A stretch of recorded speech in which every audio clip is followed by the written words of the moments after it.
സ്നേഹോഷ്മളമായ സ്വീകരണങ്ങൾ ഏറ്റുവാങ്ങിക്കൊണ്ട് കടന്നു വരികയാണ്. പ്രിയമുള്ളവരെ, നിരവധി രാജകീയമായ സ്വീകരണങ്ങൾ ഏറ്റുവാങ്ങിക്കൊണ്ട് മാതാപുരത്തിന്റെ മണ്ണും മനസ്സും കീഴടക്കിയ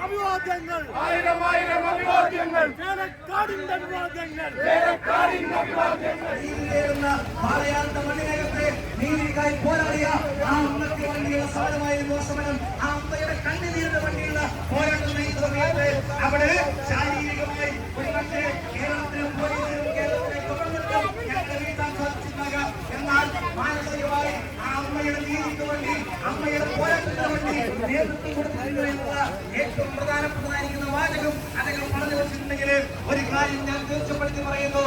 അതിനെ സൂചിപ്പിച്ചുകൊണ്ട് കേരളത്തിലെ മാധ്യമ പ്രവർത്തകന്മാർ ഒന്നടങ്കം കേരള രാഷ്ട്രീയ രംഗത്തെ പരാജയിക്കുന്ന കുതിച്ചുയരുന്ന പ്രതീകമാണ് പ്രിയങ്കരായ ശ്രീ കെ മണിജിത്ത് കേരളത്തിലെ മാധ്യമ പ്രവർത്തകന്മാർ ഒന്നടങ്കം പ്രിയങ്കരായ ശ്രീ കെ മണിജിത്തിനെ സൂചിപ്പിച്ചുകൊണ്ട് പറഞ്ഞിട്ടുണ്ടെങ്കിൽ പ്രിയപ്പെട്ടവരെ, ഞാനൊരു കാര്യം പ്രയാസപ്പെട്ടിട്ടുള്ള ഞാൻ ഈ പ്രസംഗം അവസാനിപ്പിക്കുന്നു. നിങ്ങൾക്ക് അഭിവാദ്യങ്ങൾ.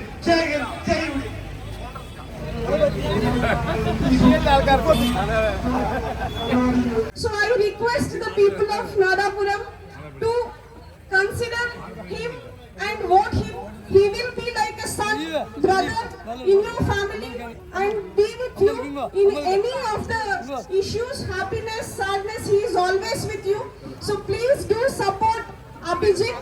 Vote him on April 9. Abhijit is going to win. Abhijit Jaikunu, Kerala Jaikunu, UDF will Chelakkad ഏതാണ്ട് നമ്മളുടെ വാഹന പ്രചരണ ജാഥ 2 മണിക്കൂർ വൈകിയാണ് എത്തിയത്. ഏതാണ്ട് 3 മണിക്ക് പറഞ്ഞ ജാഥ 2 അല്ല, ഏതാണ്ട് 2.25 മണിക്കൂർ വൈകിയാണ് എത്തുന്നത്.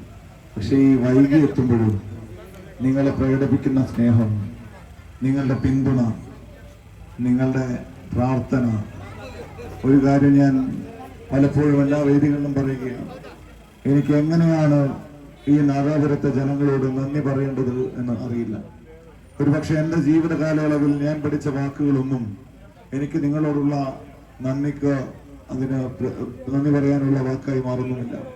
പക്ഷേ എൻ്റെ പ്രിയപ്പെട്ടവരോടുള്ള അഭ്യർത്ഥന, ഏപ്രിൽ 9-ാം തീയതി കേരള നിയമസഭാ തെരഞ്ഞെടുപ്പിൽ നാദാപുരം നിയോജകമണ്ഡലം UDF സ്ഥാനാർത്ഥിയെ മത്സരിക്കുന്ന എനിക്ക് എന്റെ തെരഞ്ഞെടുപ്പ് ചിഹ്നമായ കൈപ്പത്തി അടയാളത്തിൽ നിങ്ങളുടെ വിലമതിക്കാനാകാത്ത സമ്മതിദാന അവകാശം വിനിയോഗിച്ച് എന്നെ വിജയിപ്പിക്കണം എന്നാണ്.